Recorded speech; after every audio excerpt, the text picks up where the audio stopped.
Mateo 23, hermanos.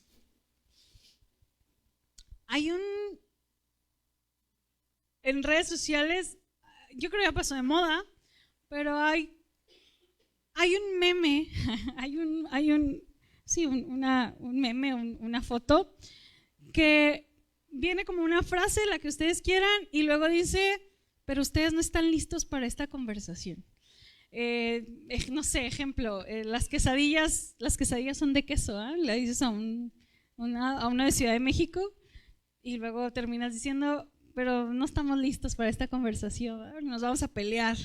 O no sé, el América es muy mal equipo de fútbol, pero no estamos listos para esta conversación. Algo así, de pronto, como que enfrentábamos como una frase o una idea que a nadie le gusta platicar y terminaba diciendo, pero no están listos para esta conversación. Por ahí puse una imagen, no sé si Pablo la tenga aquí. Y es que, hermanos, este sermón no estamos listos para esa conversación. No estamos listos, hermanos. La verdad es que literalmente cuando lo estaba leyendo, porque es del calendario litúrgico, lo leía y yo, Señor, no estamos listos para esta conversación. Porque es justamente, hermanos, en el momento en el que Jesús ya está a punto de ser crucificado y es como el último discurso que Jesús hace a los fariseos. Es el último discurso donde Jesús dice punto y final. Voy a decir esto y es lo último. Y esto último, hermanos, es muy duro. Es muy severo la manera en que Jesús habló. Yo casi me imagino que fue a la par de cuando Jesús volcó las mesas. Así casi me lo imagino de esa manera. Cuando Jesús estaba molesto en un celo santo, así me lo imagino hablando de esto. Y Jesús habla de varias cosas. Jesús hace primero hace una prevención o más bien como una advertencia, y luego Jesús hace una enseñanza o una invitación y después una demanda. Y vamos a ver estas tres: la advertencia, la enseñanza o la invitación y las advertencias. Así que quédate conmigo ahí en Mateo 23. Y hermanos, ¿saben cuál es uno de los grandes problemas de hablar del legalismo de los fariseos? Es que ninguno de nosotros somos, nadie somos. El hermanito sí, pero yo no, yo jamás. O sea, nunca o muy poco probable es que yo acepte que sea alguien parecido al fariseo. Es muy poco probable. El hermanito sí, debió haber venido, la hermanita que nos faltó hoy, porque tenía que escuchar este sermón.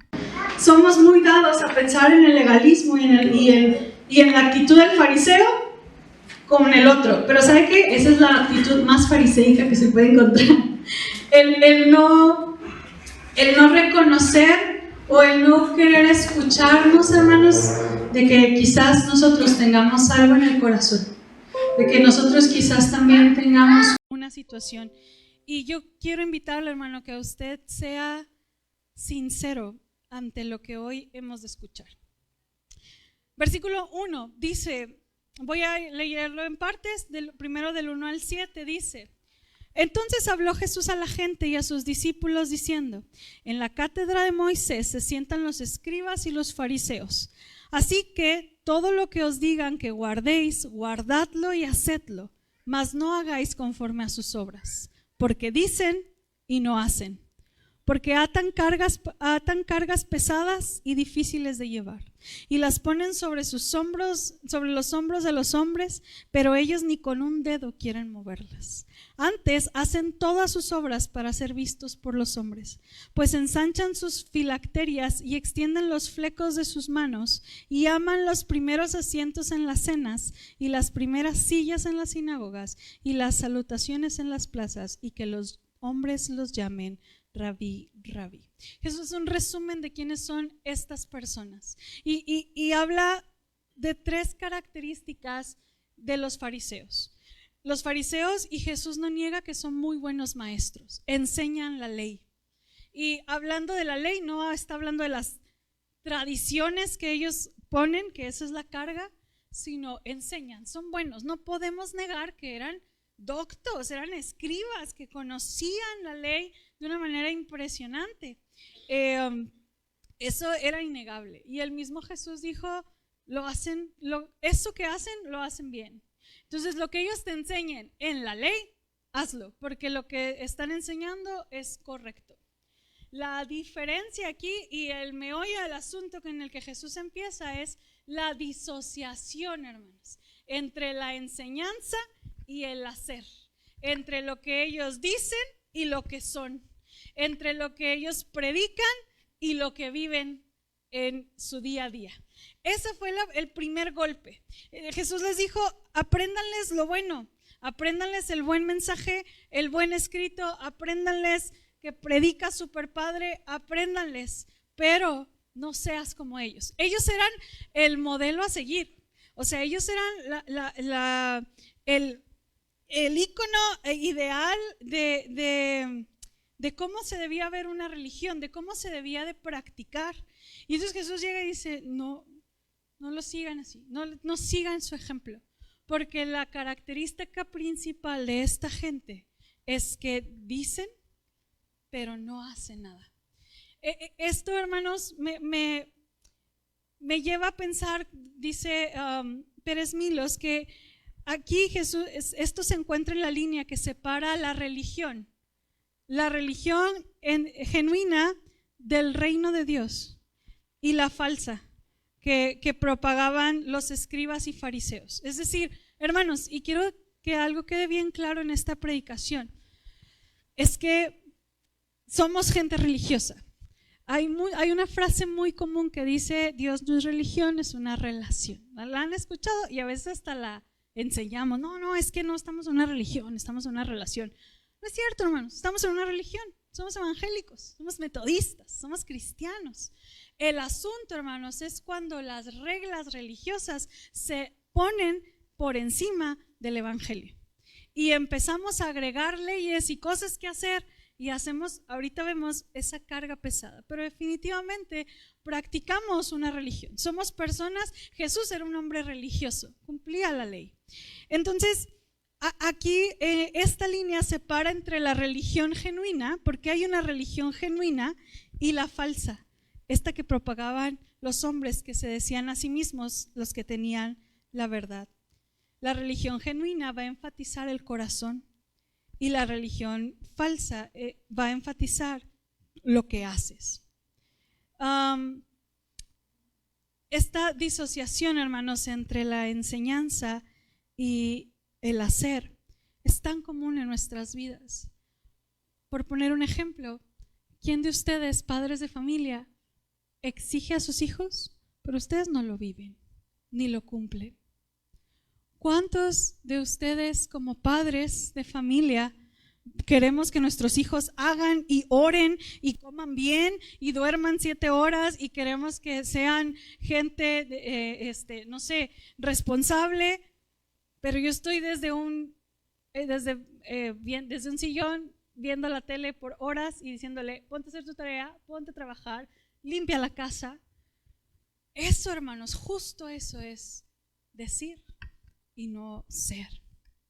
No puedo. Y pasa lo mismo en los matrimonios. ¿Cuántas veces nos desesperamos con el cónyuge y queremos que él actúe y diga y haga, y yo es todo lo contrario y no alcanzo a verme a mí mismo y solo estoy esperando que la persona actúe de la mejor manera?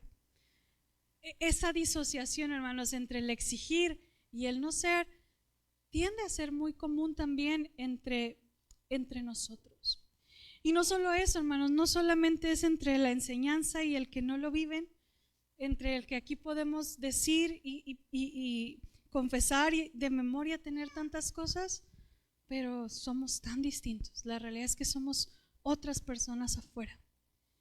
Y luego además dice aquí Jesús que les ponían cargas pesadas a la gente. Hermanos, la ley, ahorita veíamos en la escuela dominical, y permíteme hacer un corte comercial. La escuela dominical, hermanos, hoy a las 11 de la mañana la empezamos 3 personas. Eso es una evidencia de la condición espiritual de nuestras vidas.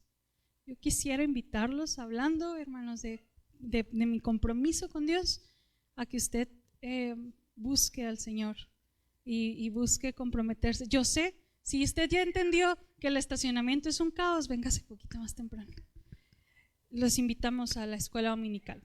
Cierro corte comercial. La ley judía, toda la ley judía eran alrededor de 600 reglas. 600. Y todavía estos fariseos agregaron otras cientos de leyes, al grado de que en el Shabbat o en el día de descanso no podías prender la luz. Casi, es más, perdón la expresión, pero si andabas estreñido no podías ir al baño porque tenías que hacer un esfuerzo.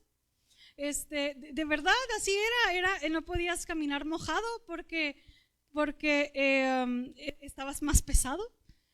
Todo eso, hermanos, era una carga pesada. Y el judío quería cumplirla porque para él en su mente es, si yo hago esto, yo voy a agradar a Dios. Yo necesito hacer esto porque yo voy a agradar a Dios con esto. Los fariseos, que eran quienes conocían la ley, todavía abusaban de eso, ponían nuevas reglas y decían, ¿quieres ser agradable a Dios? Tienes que hacer esto. Y hacían que la religión, hermanos, fuera, mire, una carga difícil de llevar. Y esa es la primera característica la segunda característica que Jesús dice.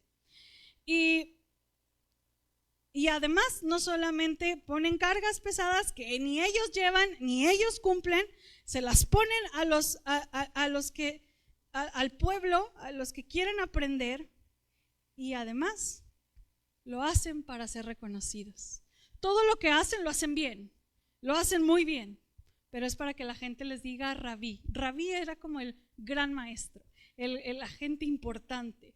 Ellos se sentaban hasta adelante.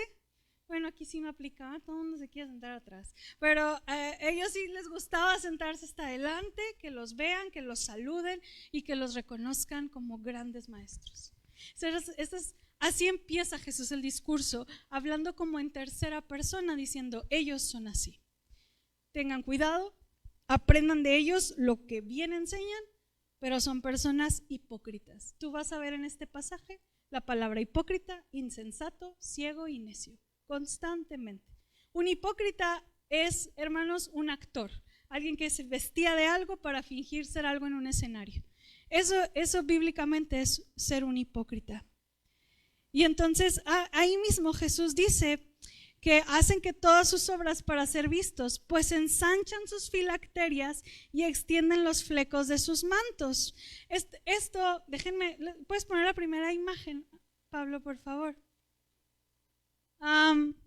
Las filacterias, hermanos, eran oraciones escritas, enrolladas, y las ponían en una cajita como de cuero y se las ponían en la cabeza. El Deuteronomio, precisamente como el amar al Señor tu Dios y otros pasajes, eran como 6 pasajes que los guardaban en una cajita y los ponían aquí en la frente y se los amarraban. Jesús les está diciendo, bueno, para ellos, si eras más santo, hacías la caja más grande. Entonces yo no sé qué. Imagínense cómo andaban esta gente trayendo en la frente las oraciones puestas aquí para que la gente dijera, wow, este es bien santo porque trae aquí. Y también se ponían en la mano izquierda, me parece. Otras oraciones, lo que ven ahí, son como oraciones y pues hasta acá se las llenaban porque era la figura externa de su espiritualidad. Y estas cosas las hacían así como más grandes para que se vieran más santos. Y además, siguiente, los flecos eran como unos bordones que tenían ellos, que todos lo tenían que tener. De hecho, esa imagen es Jesús cuando la mujer tocó el manto. Lo más probable es que la mujer haya tocado esos flecos. Esos flecos eran el recordatorio de que debían de cumplir la ley de Dios. Bueno, estos hombres se los ponían en todos lados y los alargaban, porque era una figura de decir, soy bien judío, soy bien religioso, cumplo completamente con la ley. ¿Para qué? Para ser vistos. Ese era el fin, poner cargas pesadas, ser vistos y tener una vida falsa. Así Jesús resume las características de hombres que decían ser agradables a Dios y se ponían como ejemplo en la sociedad. Jesús los invita a no ser como ellos. En el versículo 8 dice: pero vosotros no queráis que os llamen rabí, porque uno es vuestro maestro, el Cristo, y todos vosotros sois hermanos. Y no llaméis Padre vuestro a nadie en la tierra, porque uno es vuestro Padre, el que está en los cielos. Ni seáis llamados maestros, porque uno es vuestro maestro, el Cristo. El que es mayor de vosotros sea vuestro siervo, porque el que se enaltece será humillado, y el que se humilla será enaltecido. Jesús aquí acaba de decir: estos hombres están buscando ser llamados rabíes, que los reconozcan y les digan qué grandes son. Jesús dice: tú no hagas eso, tú no hagas eso. No está diciendo no permitas que nadie te diga tu título, ¿no? No es eso, es tú no provoques eso. Somos hermanos. Jesús está poniendo a la mesa a todos de una manera igual, y no permitas que un título o algo te haga sentir superior o mayor. Y luego Jesús dice: y no permitas que a nadie llamarle Padre. Y no es, hermanos, aquí si fuéramos literales, pues no, está muy mal. Lo que Jesús está diciendo es que el Padre, entender que Dios es el Padre de todas las cuestiones espirituales, es la cabeza de la cual dependemos y no de ningún hombre. Un título como Padre crea una dependencia que Dios está prohibiendo. Ningún ser humano ni empresa humana tiene la autoridad final para interpretar y aplicar la ley de Dios, como pensaban que eran los rabís. Solo Cristo ocupa ese lugar. El término Padre significa el que engendra vida. En este contexto se refiere a la vida espiritual. Solo Dios puede crear la vida y la vida espiritual. Y solo Dios es nuestro Padre espiritual. Y en tercer término, otra vez Jesús dice maestro, se refería a guía. Usted no piensen que ustedes son los que guían. Jesús es el único que se atreve a decir: sígueme. La idea de Jesús en este pensamiento es: no sean como ellos, somos iguales, completamente iguales. Luchamos de diferente manera, tenemos puestos diferentes, hemos caminado en el Evangelio a diferentes tiempos, pero somos iguales. Y no permitas que, aunque tú tengas un lugar superior, que ese sea por lo cual quieras ser conocido. No permitas que tener a alguien como la estrella del cine de todo esto, si no es Jesucristo. No creas que yo soy quien puede darte vida espiritual. Yo te ofrezco la comida, tú decides, y el Señor es el que hace la obra. Jesús ha hecho la descripción o las características de estos fariseos. Jesús hace una advertencia y dice: tú no seas así. Y después Jesús viene sobre estos, los famosos ayes. Y ayes, no sé si es como una calamidad, es como el ay, ¿no? Me gustó mucho cómo lo menciona en la Nueva Traducción Viviente. En vez de ay, la Nueva Traducción Viviente dice: qué aflicción les espera. Es como si Jesús estuviera diciendo: pobrecitos de ustedes, pobres de ustedes, fariseos y escribas, pobres de ustedes. Y en estos ayes que vamos a empezar a leer a partir del versículo 13, vemos hipócrita, ciego y necio constantemente. En el versículo 13, este ay es que esta gente, hermanos, religiosa, ha hecho del evangelio y de la vida cristiana un obstáculo. Dice el versículo 13: mas ay de vosotros, escribas y fariseos hipócritas, porque cerráis el reino de los cielos delante de los hombres, pues ni entráis vosotros, ni dejáis entrar a los que están entrando. Hermanos, ellos, al tener la obligación de enseñar la escritura, era esta apertura a conocer la ley, a conocer a Dios, y resulta que con su actitud, su tipo de enseñanza y carga, con su hipocresía y con esta arrogancia, lo que estaban haciendo era cerrar el reino. Era como si ellos estuvieran en la puerta y ni ellos entran, pero tampoco dejaban entrar a nadie. Y yo, hermanos, yo analizaba y yo decía, ¿cuántas personas, hermanos, quizás yo no he dejado entrar con mi vida y con mi ejemplo? ¿Cuántas personas al verme han dicho yo para ser como Ana, mejor no? Hay un contraste bien singular con las bienaventuranzas, que también son 7, y solo lo voy a mencionar en 2 veces, porque aquí habla de la arrogancia, habla de la gente que se siente merecedora del amor y de la gracia. Y Jesús en la bienaventuranza dice, bienaventurados los pobres en espíritu, los que reconocen que tienen carencia y necesidad, no los que se sienten capaces, sino los que reconocen que no tienen mucho. A ellos les pertenece el reino de los cielos. Y estos hombres, sin amor, sin una enseñanza y con una vida doble, están cerrando la puerta. Lo primero que yo pensé, hermanos, es qué miedo. Qué miedo por ti o por mí, que alguien no entre al reino de los cielos por ti o por mí. Qué terror pensar que por ti o por mí alguien no va a conocer a Dios. La verdad es que hay de vosotros, fariseos, que cerramos las puertas al reino de los cielos a quien quiere entrar, por nuestra vida y nuestra forma de enseñar. Versículo 15 dice, hay de vosotros, escribas y fariseos hipócritas, porque recorréis mar y tierra para ser un prosélito, y una vez hecho, le hacéis 2 veces más hijo del infierno que vosotros.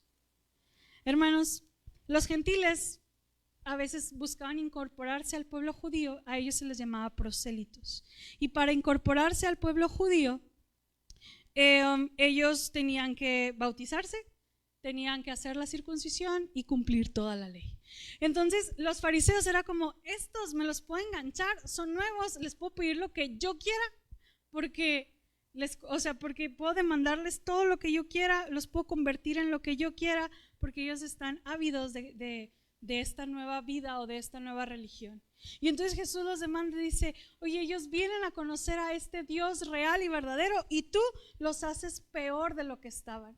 Los amargas, los pones como estos policías morales de que alguien se equivoque, o nada más están vigilando que alguien falle, que alguien diga algo incorrecto, descubrir. Hay gente, hermanos, que se la pasa en las redes sociales nomás vigilando a ver en qué momento la persona cae o está mal.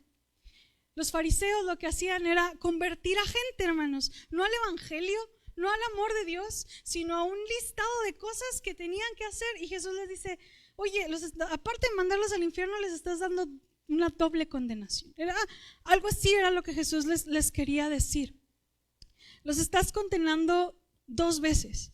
Jesús reprocha a los fariseos por hacer prosélitos fanáticos e intransigentes, igual o peor que los mismos fariseos.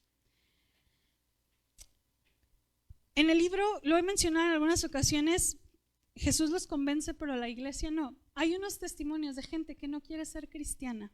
Y voy a leerles 2 testimonios de gente que estando en el mundo se convierte al cristianismo, pero cambian y cambian para mal. ¿Ha conocido gente así? Que llega al cristianismo y dice, no, mejor como estabas, criatura, porque se vuelven jueces de todo, se vuelven policías morales, se vuelven de una manera impresionante, cambian, pero no en amor. Ese evangelio, hermanos, no es el de Jesús. Dice así una chica, antes de que mi amigo se hiciera cristiano, yo podía hablar con él, era normal. Se hizo cristiano después de conocer a una mujer y por medio de ella se convirtió. Pero después de su conversión ya no pude hablar con él, nunca. Cada conversación era para condenar algo de mí. Todo lo que constantemente me decía era que no debía fumar, tomar o vestir, o estaba vistiendo mal, todo lo que estaba haciendo mal. Me enojé contra la iglesia por haber convertido a mi amigo en una persona tan negativa.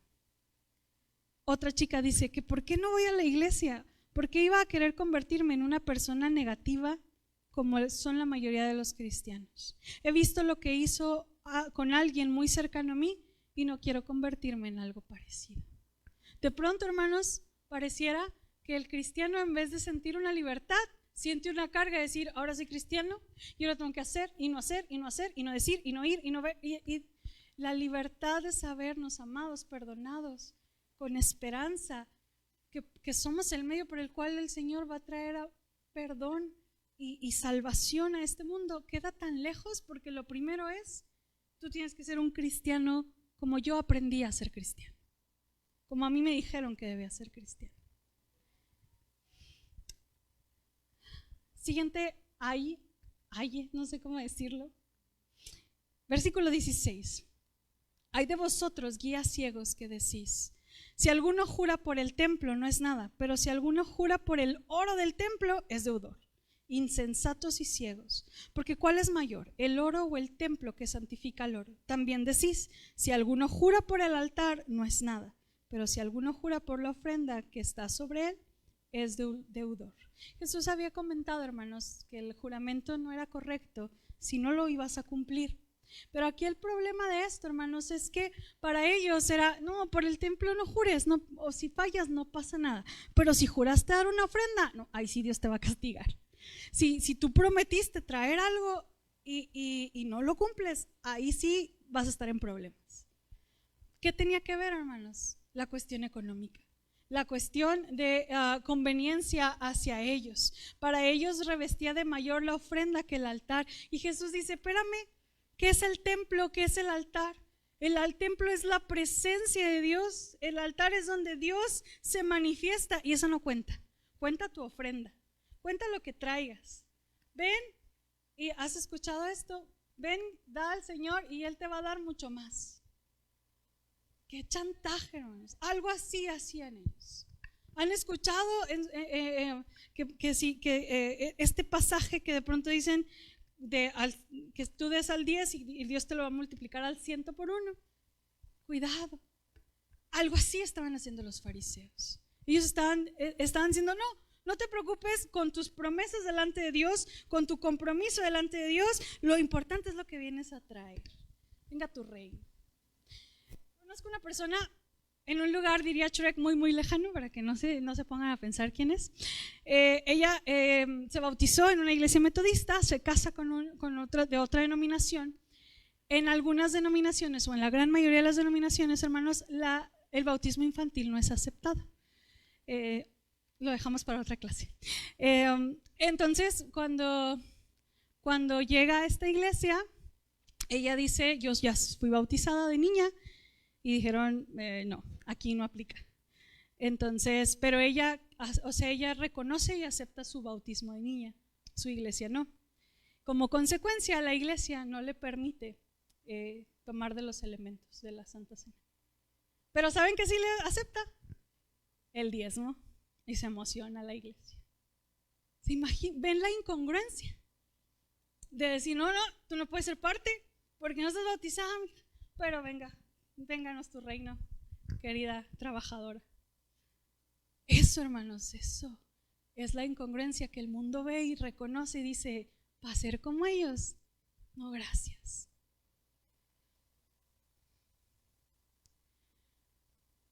Y después, versículo 23 al 26. Hay de vosotros, escribas y fariseos, hipócritas, porque diezmáis la menta y el eneldo y el comino y dejáis lo más importante de la ley. Creo que me salté uno, espérenme un poquito. Sí, el 14, déjenme de regreso, perdónenme.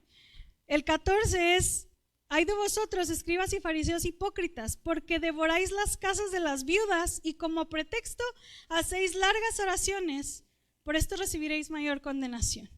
Los fariseos se ofrecían hermosamente a las viudas, porque ¿qué cree? Legalmente las viudas no podían heredar. Entonces las viudas, los fariseos oraban largamente por las viudas para tomar precisamente la herencia que le correspondía, bueno, que no le correspondía a la viuda, pero que un hombre puede adquirir, ¿sí? Eso hacían los fariseos. Los fariseos se ofrecían para ser representantes en el momento del fallecimiento del esposo, de tal manera que podían manejar todas las cuestiones de la herencia. Ellos iban, señalaban amor, mostraban amor, pero todo era, hermanos, por recibir algo a cambio. Yo he escuchado de pastores, hermanos, que su intención, y Dios me libre de visitar, de estar cerca, es por recibir algo de la gente. Hermanos, Dios nos libre de eso. Dios me libre de eso. A veces es complicado, hermanos, recibir regalos de la iglesia, los agradezco, pero se vuelve un compromiso. Y ellos eran felices de venir y hacer oraciones de bendición con tal de recibir algo a cambio. Ahora sí, versículo 23. Ay de vosotros, escribas y fariseos, hipócritas, porque diezmáis la menta y el eneldo y el comino, y dejáis lo más importante de la ley, la justicia, la misericordia y la fe. Esto era necesario hacer sin dejar de hacer aquello. Guías ciegos que coláis el mosquito y tragáis el camello. Ay de vosotros, escribas y fariseos, hipócritas, porque limpiáis lo del fuera del vaso y del plato, pero por dentro estáis llenos de robo y de injusticia. Fariseo ciego, limpia primero lo de dentro del vaso y del plato, porque también lo de fuera sea limpio. Ay de vosotros, escribas y fariseos, hipócritas, porque sois semejantes a sepulcros blanqueados que por fuera se muestran hermosos, mas por dentro están llenos de huesos de muertos y de toda inmundicia. Así también vosotros por fuera a la verdad os mostráis justos a los hombres, pero por dentro estáis llenos de hipocresía y de iniquidad. Estos hombres, hermanos, diezmaban y querían que todo el mundo lo reconociera y lo viera, de tal manera que ellos incluso diezmaban, pues antes el diezmo no era dinero, el diezmo era mi producto, lo divido en 10 y la 10ª parte lo entrego. Entonces ellos diezmaban incluso de la menta, del eneldo, que crece un tanto más silvestre, pero lo cortaban, también contaban el diezmo y eran como demasiado sistemáticos para decir, justamente es el 10% que le tengo que entregar. O sea, eran como demasiado correctos en el diezmo, pero dice Jesús, o sea, te preocupas específicamente que sea exactamente el 10.00% del diezmo y se te olvida practicar la justicia, el amor y la misericordia. No sirve de nada y no estoy diciendo, entonces no voy a diezmar. No, hermanos, es que aquí la diferencia es que emana del amor. Y esta gente contaba y distribuía de tal manera que decía, este es el diezmo, aquí está. Y Jesús dice, ¿de qué sirve esta ofrenda si no ofrendas servicio, amor? Si no haces justicia al huérfano, a la viuda, al extranjero, al migrante que está en la calle, no sirve. Y es igual, o sea, Jesús dice, deberías de estar haciendo lo mismo. Esto es necesario hacer sin dejar de hacerlo aquello. No dejes de ayudar, pero no dejes de diezmar. A veces me he topado, hermanos, con predicaciones o con gente que dice, no, es que Dios no te bendice porque hay que diezmar el neto, no el bruto. Así, o sea, de pronto hacemos como cuentas del diezmo y esa no es, hermanos. Recordemos que la intención del diezmo es dar en agradecimiento lo que Dios nos ha dado. No es más. No es que estés pecando porque hiciste malas cuentas del diezmo. Es tu intención del corazón para darlo. Y si tú eres alguien que ha aprendido a dar, no olvides a dar al Señor, a diezmar. No olvides la práctica hacia al que está en necesidad.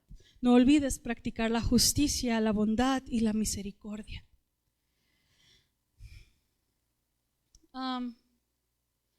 El trato misericordioso para con los semejantes ocupa una posición de prioridad en la escala de Dios, por encima incluso de cumplimientos y ritos.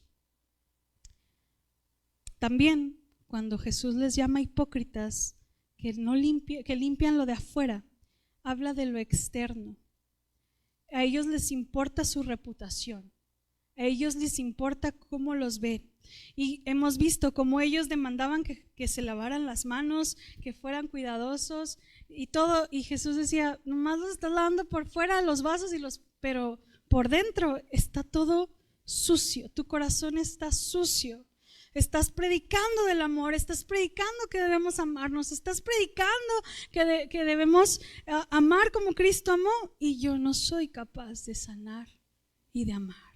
Estás predicando de la unidad y del equipo y del trabajo, y me ponen en servicio con alguien que no quiero. Hermanos, no podemos vivir de esta manera. No podemos, hermanos, externar algo que no está adentro. Había una apariencia de limpieza externa mientras mantenían pecados sin ocultar. Pecados ocultos sin confesar. Si yo te pidiera, hermanos, que me dejes, si yo como tu pastora me pusiera así como las pilas brava y así, y te dijera, dame tu contraseña de tus redes sociales, dame tu contraseña de tu celular, ¿cuáles son tus últimas 5 conversaciones de WhatsApp? ¿Lo harías? Hermanos, hoy en día tenemos una apariencia, como dice Timoteo, de piedad, pero negamos su eficacia. A veces sentimos que el hecho de compartir una publicación o darle like a la guerra en Israel o darle like a lo que está pasando en Acapulco, hoy ya hicimos un montón. La verdad es que no, hermanos. La empatía es ir y ensuciarte y lavarte y poner las manos ahí con ellos, haciendo misericordia y justicia. Dios es consciente, hermanos, de nuestra condición de adentro. Aquí podemos ser falsos. ¿Sabes? Jesús era muy didáctico y yo no sabía que los sepulcros blanqueados era porque generalmente en los tiempos de Pascua venía muchísima gente, y entonces cuando era mucha gente la que venía, les decía en la escuela dominical, vengan a la escuela dominical, les decía a los de la escuela dominical que la gente que bajaba o caminaba mucho tiempo, si por alguna cosa se tropezaba, tocaba algo, un cadáver, bueno, un sepulcro, ya no podían entrar al templo, se contaminaban. Yo me imagino así el coraje de la vida de, oye, ya caminé 3 días, me tropecé con un sepulcro y ya no puedo entrar. El próximo año lo intento. Entonces lo que hacía la gente era pintar los sepulcros de blanco, con cal. Toda la gente pintaba los sepulcros para que la gente tuviera el cuidado de no tocar, de no pasar por ahí, de no tropezarse con eso. Por eso Jesús dijo, ustedes son sepulcros blanqueados, por fuera se ven bien bonitos, pero por dentro hay muerte, pero por dentro está podrido, no sirve de nada. Por eso el mismo Jesús dice, sepulcros blanqueados son gente que se ve tan espiritual, que hablas y dices, wow, pero por dentro, hermanos, hay pura muerte y pura tristeza. Y sabes, Jesús cierra, son 7 ayes, 7 bienaventuranzas. Jesús cierra diciendo, bienaventurados los de limpio corazón. Hay de aquellos que tienen una apariencia, pero por dentro están muertos y sucios y apestan, literalmente. Y en la otra conversación Jesús dice, bienaventurados los de limpio corazón, porque ellos verán a Dios. Jesús termina estas ayes diciendo, ay de vosotros, escribas y fariseos hipócritas, porque edificáis los sepulcros de los profetas y adornáis los monumentos de los justos, y decís, si hubiésemos vivido en los días de nuestros padres, no hubiéramos sido sus cómplices en la sangre de los profetas. Así que dais testimonio contra vosotros mismos de que sois hijos de aquellos que mataron a los profetas. Vosotros también llenad la medida de vuestros padres. Ellos veneraban y respetaban el mensaje de Isaías, el mensaje de Malaquías, el mensaje, el que usted quiera, Ezequiel, Daniel y todos los demás. ¡Guau, los profetas! Triste los que los mataron. Y Dios maldiga a quien aserró a Isaías. Pero Jesús dice, o sea, los veneran públicamente, pero no están entendiendo nada. La verdad de ellos soy yo y no la estás viendo. O sea, ¿de qué me sirve que tú los respetes y los veneres y te guste y lo prediques incluso? No has creído. Y ellos te decían, no. O sea, si yo hubiera estado en los tiempos de los profetas, yo los hubiera defendido. Me hubiera puesto ahí para que no mataran o no sacrificaran a ellos. Y Jesús dice, no son mejores ustedes que sus padres. Son falsos y son hipócritas. Ellos pretendían honrar a los líderes espirituales, pero su propósito era eliminar al Mesías. Y esto está muy desbalanceado. Eran deshonestos e hipócritas, pues pretendían algo delante de la gente, pero su corazón era opuesto, hermanos. ¿Han escuchado la canción, por ejemplo, de Jesús Adrián Romero, de si hubiera estado ahí, verdad? Y dice, si hubiera estado ahí al pie de aquella cruz, viéndole. Y después el coro dice, pensándolo, si estuve en el dolor, estuve ahí. Pero pensando en si yo hubiera estado ahí, a lo mejor tú y yo somos de los que decimos, no, si yo hubiera estado ahí, yo sí le hubiera creído a Jesús. Yo no me hubiera negado, yo hubiera con él hasta la muerte. Hermanos, lo más probable es que no. Somos humanamente llevados por corrientes y toda la gente negó a Jesús. Es muy fácil negarnos cuando toda la gente dice siempre no y nos acobardamos igual. Muy probablemente, hermanos, sentimos o tenemos esta actitud de ellos de decir, yo estoy en una posición donde si Dios me prueba, salgo bien. Y Jesús dijo, ¿seguro? ¿Seguro? Porque estos hombres creían venerar a los profetas, creían conocer, creían estar en la verdad y resultó que no. Hermanos, quiero terminar con dos cosas. Jesús les dijo, ciegos, insensatos, necios. Y seguramente lo único que hizo en el corazón de esas personas fue enojarse, porque justamente eran ciegos y eran insensatos. Y Jesús les demandaba, y en vez de que su corazón se quebrantara, seguramente el celo era mucho mayor y mucho peor. No alcanzaban a ver la viga que tenían, porque su corazón duro, a pesar de la demanda de Jesús y de abrir el panorama, no lo aceptaron. Yo quiero invitarte, iglesia, a que no seas como ellos de decir, esto no es para mí. No, yo no soy así. Nada, cero. No hay ni un ápice de legalismo en mi vida. Ni uno.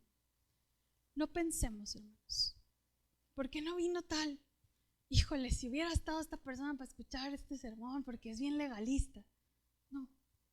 ¿Qué hay de esto en ti? ¿Qué hay de esa necesidad de ser reconocido? ¿Qué hay de esa necesidad de decir, ¿quieres ser cristiano? Ven, pero tienes que ser así, tienes que comportarte así, tienes que vestirte así, no tienes que ir acá, tienes que renunciar a eso, tienes que dejar, y ya después puedes experimentar el amor de Dios. Que yo sepa, Dios nos recibe sucios y feos y de todo, como lo hizo el padre con el hijo pródigo. Pero nosotros venimos y ponemos una carga gigante. ¿Qué hay de eso en ti? ¿Qué hay de eso en ti en decir, voy a servir, voy a hacer, voy a dar, no por lo que Dios hizo por mí, sino porque para que no digan, aquí estoy? Y no hay un genuino servicio. Y la verdad es que sí anhelo que me lo reconozcan, sí anhelo que me digan. Yo quizás aún lucho con eso, pero recuerden mis primeros años de pastorado, yo me frustraba, hermanos, cuando nadie me decía, qué buen sermón, qué bien lo hiciste. Estuvo bien padre lo que dijiste. Esa era mi medida espiritual. Dios me ha tenido que humillar muy fuerte para saber y reconocer su obra en mi vida. Pero sé que quizás sea una de las patas, de las tantas con las que yo puedo cojear. El querer ser reconocida, querer ser vista, el querer tener likes en mis redes sociales. Quizás de eso depende mi espiritualidad. ¿Qué hay de esto en ti, hermanos? De querer dar para recibir, de ser un policía moral y decir, este está peor que yo, ya me siento mejor. Hermanos, la santidad, hermanos, escuchaba un predicador, escuché varios sermones, escuché varios de Dante Gebel, que es muy dado a hablar de este tema, y escuché a Speaker también, y Speaker mencionaba que la santidad lo que hace es, gracias, la santidad lo que hace es entender o ser más compasivo con el pecado del otro. El religioso te hace sentir superior y decir, que gracias Señor porque no soy como él. Gracias Señor porque yo no batallo con mi identidad sexual. Gracias Señor porque yo no batallo con mi matrimonio o de pronto cosas muy visibles, con las adicciones o con, gracias Señor porque yo no batallo con eso. La religiosidad te hace esa superioridad. La santidad, hermanos, te hace ser más comprensivo con el pecado de los demás. Esa es la gran diferencia, hermanos, o una de las grandes diferencias entre la religiosidad. Y cuando digo comprensivo no es que lo pases, sino misericordioso. ¿Qué hay de esto en ti, hermano? ¿Qué hay de las cargas que has puesto a tu iglesia, a ti mismo, a tu familia por ser cristianos? ¿Qué hay de las necesidades de que te reconozcan? ¿Qué hay del dar para recibir? ¿Qué hay de que realmente tú conoces lo que haces atrás de esta vida y esta iglesia? ¿Qué hay cuando cierras la puerta de tu casa, de tu cuarto? ¿Qué hay en el corazón? Y termino diciendo, hermanos, este es uno de los discursos más duros. No sé si estábamos listos para esta conversación, pero esta dureza no tiene un atisbo de ira de Dios. Es Dios a través de Cristo quien denuncia estas realidades espirituales, haciendo conocimiento de lo que son, invitándolos a la misericordia. ¿Qué hubiera pasado si ellos hubieran reconocido y abierto los ojos? Cristo los hubiera perdonado. Hoy, hermanos, la invitación es: ¿qué hay de ti en esto? Sea porque lo aprendimos, porque nos dijeron, sea porque no sabemos actuar de otra manera, sea porque a mí me funcionó el siempre andar de falda larga, o a mí me dijeron que no podía escuchar música no cristiana y tantas cosas que podemos hablar de religiosidad. ¿Y qué hubiera pasado si ellos se hubieran arrepentido? Señor los recibe. La invitación, hermanos, en esta tarde, creo que es de los sermones más largos que me he echado, es un capítulo muy largo, perdón, es que podamos reconocer qué hay de nosotros religiosamente.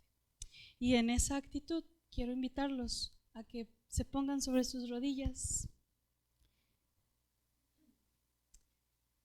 y abran el Salmo 51.